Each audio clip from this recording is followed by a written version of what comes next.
Are you setting yourself up for failure in sales by not doing the proper follow-up?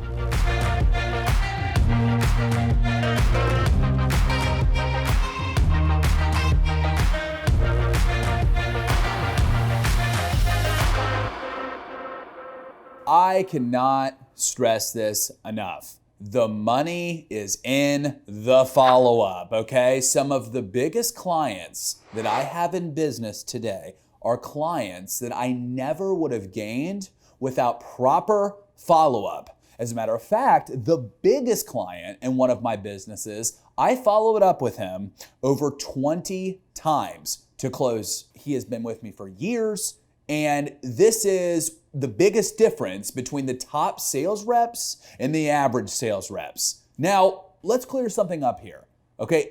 There's a difference between follow-up and proper follow-up. And what I mean by that is every follow-up is not you asking them to give you money and buy your product or service, okay? Sometimes it's just building the relationship. People listen to people they like, and people buy from people they trust.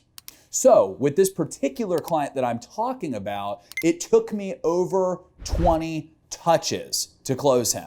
Okay, and let's dive into what I mean by a touch, okay? It was not me leaving him 20 different voicemails saying, hey, it's Ben again. Are you ready to buy my stuff? No, it was a combination of me talking to him on the phone, leaving a voicemail, checking in, sending him a text. During this whole process, I found out that he really liked basketball, and I found out who his favorite basketball team was. So one night, I sent him a text about a game where his team was playing. Okay, these are all touch points. You can keep following up without it actually feeling like the regular definition of a follow-up or what's considered a follow-up, and without being annoying or being a weirdo. Okay, because if it's a long sales cycle, 50% of the touch points, they aren't even going to mention business at all. Okay, and this is how you also end up generating business at later dates. Because what you're doing is you're keeping your pipeline full with relationships.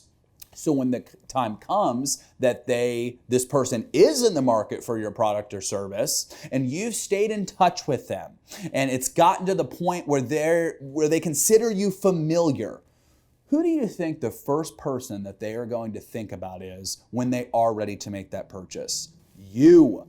All right, so many salespeople, they will throw away leads and say, oh, that's a bad lead. After not getting a response or a sale from 2, 3, 4, 5 times of contact, they get discouraged and they give up. Listen, until you have worked that lead, I say at least 12 times, you can't even begin to consider that as a bad lead. Now, we love it when we can close a client in 1 to 2 sales calls. That's great. And as you get better at sales, that will happen more often.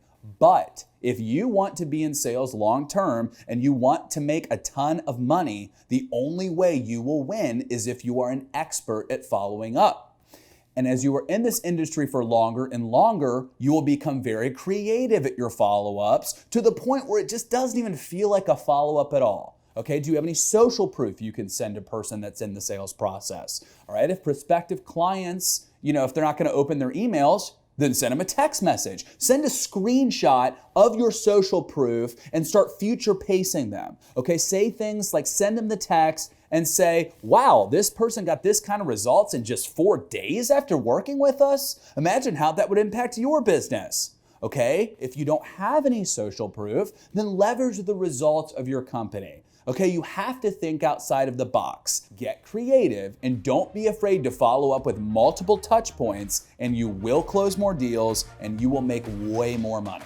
Thank you everyone for watching this video. Make sure you like and subscribe, and let me know in the comments below what your biggest takeaway was and if there's a topic that you want me to cover in my next video. I'll see you next time.